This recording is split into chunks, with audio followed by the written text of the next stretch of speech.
नमस्कार मित्रों, राधे राधे। वैदिक कल्चर में आपका स्वागत है। मित्रों, आज बात करेंगे गरुड़ पुराण के अनुसार कुछ गरुड़ पुराण में दिए गए ऐसी बातें जो आपको जानना बहुत आवश्यक है। गरुड़ पुराण हमारे सनातन संस्कृति में 18 पुराण में से एक पुराण है, जिसका बहुत अपने में ही एक विशेष महत्व है, क्योंकि इसको स्वयं भगवान विष्णु ने अपने मुख से गरुड़ जी को सुनाया था, इसलिए इसे वैष्णव पुराण भी कहते हैं। गरुड़ पुराण के अनुसार हमारे कर्मों का फल हमारे जीवन में तो मिलता ही है, परंतु मरने के बाद भी कार्यों का अच्छा बुरा फल हमें भोगने को मिलता है। इसी वजह से इस ज्ञान को प्राप्त करने के लिए घर के किसी सदस्य की मृत्यु होने के बाद का अवसर निर्धारित किया जाता है, जो कि घर में किसी की मृत्यु होने के बाद गरुड़ पुराण सुनने का महत्व बताया गया है। गरुड़ पुराण जो मृत व्यक्ति है उसकी आत्मा की शांति के लिए सुनाया जाता है, परंतु मरने के बाद भी हमारे अच्छे बुरे फलों जो कर्म होते हैं उसका फल हमें अवश्य मिलता है। इसी वजह से इस ज्ञान को प्राप्त करने के लिए जब घर का कोई व्यक्ति परम लोक को प्राप्त करता है, इसके बाद गरुड़ पुराण सुनने का महत्व बताया गया है। गरुड़ पुराण में वास्तविक तथ्य यह है कि गरुड़ पुराण भगवान विष्णु की भक्ति का विस्तार से वर्णन मिलता है और भगवान विष्णु की भक्ति का विस्तार से वर्णन किया जाता है। विष्णु पुराण में 24 अवतारों का भी वर्णन किया जाता है। जिस प्रकार भागवत पुराण में उपलब्ध है 24 अवतारों का वर्णन, गरुड़ पुराण में 19,000 श्लोक हैं। श्लोक कहे जाते हैं जिनका अनुवाद व्यक्ति हिंदी में सुनता है, किंतु वर्तमान समय में कुछ 7,000 श्लोक ही उपलब्ध हैं। इस पुराण के 2 भागों में रखकर देखना चाहिए। पहले भाग में विष्णु भक्ति की उपासना की और दूसरे भाग में मृत्यु के उपरांत गरुड़ पुराण को सुनने का महत्व बताया गया है और विस्तार से इसमें प्रेत योनि का और प्रेत कल्प का विस्तार से वर्णन करते हुए विभिन्न नरकों में जीव पड़ने का वृत्तांत यहाँ पर बताया गया है।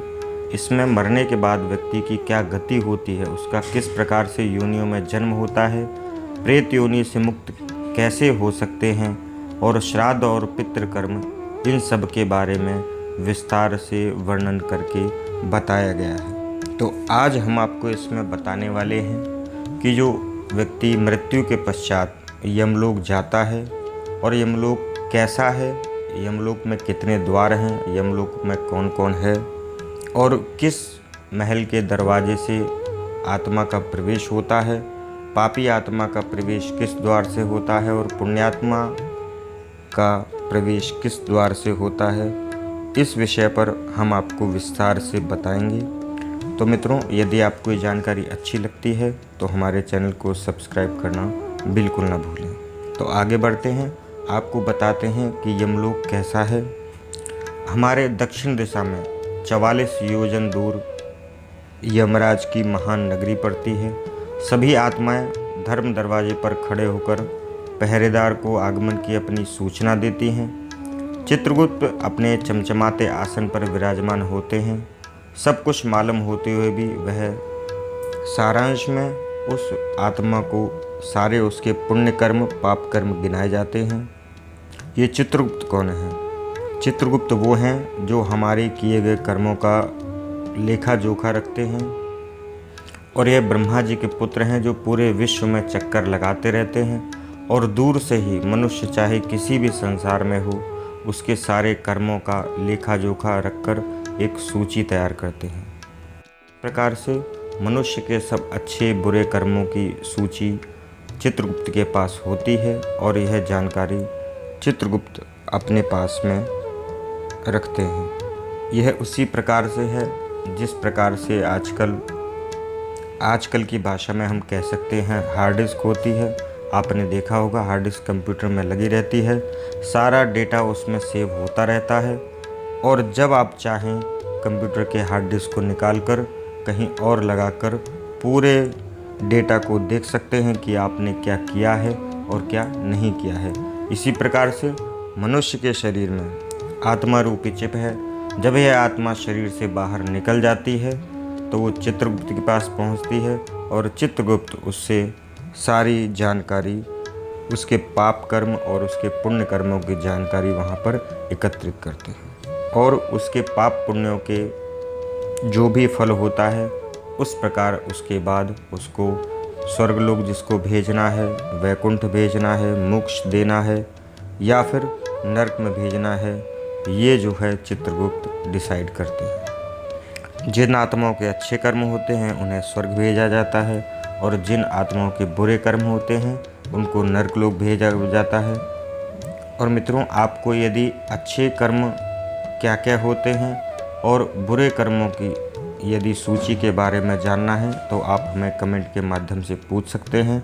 हम अगली वीडियो कौन कौन से अच्छे कर्मों की गिनती में आते हैं और क्या क्या कर्म पाप कर्म या बुरे कर्मों की श्रेणी में आते हैं, हम आपको अवश्य नई वीडियो के माध्यम से जानकारी दे देंगे। तो कमेंट अवश्य करें। जब आत्मा यमलोक के द्वार पर पहुंचती है, चित्रगुप्त द्वारा सूचित किया जाता है। पाप आत्माओं को जो है यमराज अपना भयानक रूप दिखाते हैं और वो रूप कैसा है? बहुत बड़े भैंसे पर विराजमान होकर 32 हाथों में, जो कि 3-3 योजन लंबे हाथ हैं, 1 योजन कहते हैं 15 किलोमीटर को, ऐसे ही 32 हाथ वाले यमराज का शरीर होता है और उनके सभी हाथों में अस्त्र और शस्त्र धारण किए हुए होते हैं। यमराज की कुओं जैसी लाल आँखें, एक लंबी नाक, पापी व्यक्ति होता है जिसको नरक में भेजना होता है। यमराज अपने दूतों को आदेश देते हैं।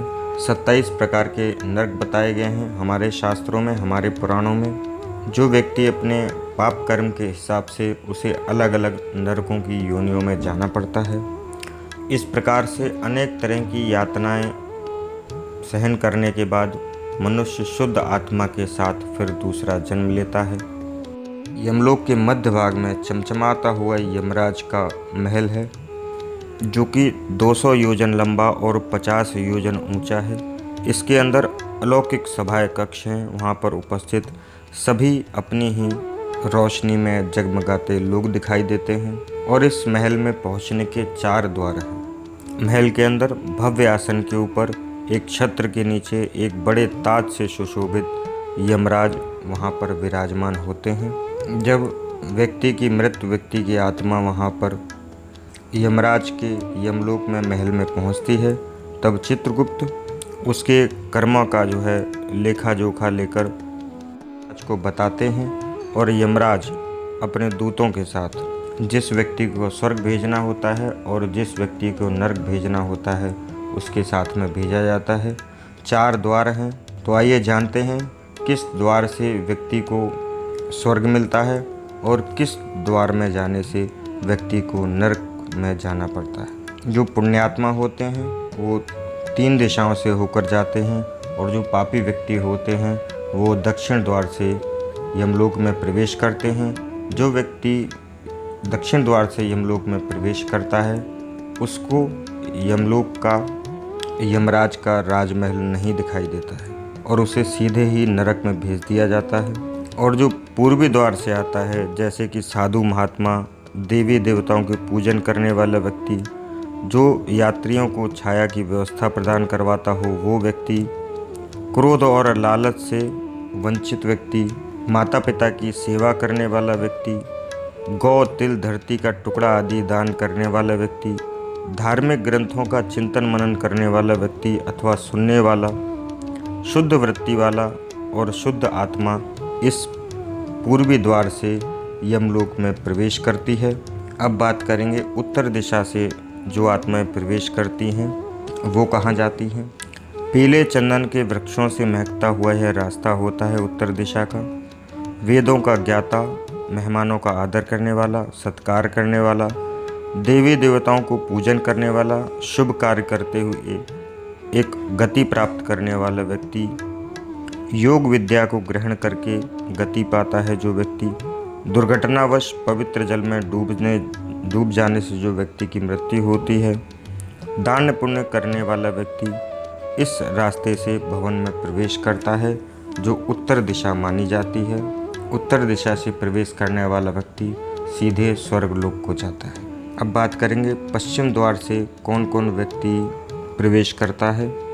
धार्मिक ग्रंथों के अनुसार जो व्यक्ति कार्य करता है, भगवान शिव विष्णु की पूजा करता है, गायत्री मंत्र का उच्चारण करता है, दूसरों के धन को बिल्कुल नहीं इच्छा रखता है लेने की, गृहस्थ जीवन को कलंकित नहीं करता है, वचनों को निभाता है, जो वचन देता है उसे पूरा करता है, सबके सुख की चेष्टा करता है, सबके सुखों की कामना करता है, सर्वे भवन्तु सुखिनः सर्वे सन्तु निरामया की भावना अपने मन में रखता है, और जो व्यक्ति अपने पूर्वजों का श्राद्ध करना नहीं भूलता, श्राद्ध करता है और बुरी संगत से दूर रहता है, वह व्यक्ति अमृत पीते हुए भी सभा के भवन में प्रवेश करता है। ऐसे व्यक्ति को पश्चिम दिशा से यमलोक में प्रवेश दिया जाता है।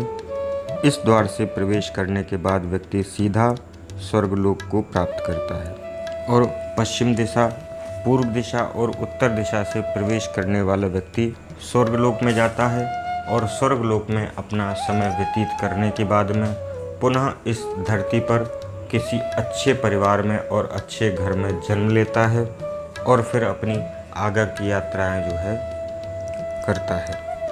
और जो व्यक्ति दक्षिण द्वार से प्रवेश करता है वो नरक योनि में अपनी यातनाएं भोगता है। नरक योनि में यातनाओं के बाद में वो व्यक्ति इस धरती पर आता है जिसका कि जन्म किसी कीड़े मकोड़े इत्यादि के रूप में होता है, और फिर वो इस जीवन के कुचक्र से बाहर नहीं निकल पाता है। फिर वो पुनरपि जन्मम पुनरपि मरणम पुनरपि जननी जठरे शयनम, इस संसार में उसका आवागमन बना रहता है और वह 84 लाख योनियों में भटकता रहता है। तो हमें जो है मित्रों अच्छे कर्म करने चाहिए। यह मनुष्य जन्म हमें इसलिए मिला है कि हम भगवान को प्राप्त कर सकें। भगवत प्राप्ति का उपाय सिर्फ आप यदि कर सकते हैं, मोक्ष आपको मिल सकता है तो वो सिर्फ इस मनुष्य योनि में ही है। अन्य योनि में आप मोक्ष नहीं प्राप्त कर सकते हैं, क्योंकि मनुष्य योनि में ही विवेक शक्ति दी है, सोचने समझने की क्षमता आपको दी है। और यदि आप इसका प्रयोग नहीं करते हैं, जब व्यक्ति गर्भ में होता है तो भगवान से प्रार्थना करता है कि हे प्रभु, मेरे को आप एक बार इस गर्भ से निकाल दीजिए और मैं आके आपकी प्रार्थना करूंगा, पूजा करूंगा, आपका ध्यान करूंगा और आपका मोक्ष प्राप्त करूंगा और आपके चरणों में अपने आप को समर्पित करूंगा। ये वचन भगवान को देकर इस धरती पर आता है, पृथ्वी पर आता है, और फिर जैसे ही इस गर्भ से बाहर निकलता है वो अपने सभी जो उसने गर्भ में भगवान से वचन दिया था वो भूल जाता है। जो अच्छे व्यक्ति होते हैं, पुण्यात्मा व्यक्ति होते हैं, वो अपने कर्म को जानते हैं कि मुझे इस धरती पर जन्म किस लिए मिला है, मोक्ष करने के लिए मिला है, तो उस प्रकार से अपने जीवन को बना लेते हैं। और जिनको मोक्ष नहीं चाहिए होता है वो इस जीवन में पाप कर्म करते करते मर जाते हैं और फिर नरक योनि को प्राप्त करते हैं। तो ये थी मित्रों जानकारी कुछ यमलोक के विषय में। जानकारी अच्छी लगी हो तो लाइक शेयर कमेंट करना ना भूलें और हमारा चैनल वैदिक कल्चर सब्सक्राइब करना बिल्कुल ना भूलें। तो आज के लिए बस इतना ही। धन्यवाद, नमस्कार, राधे राधे, जय हिंद, वंदे मातरम।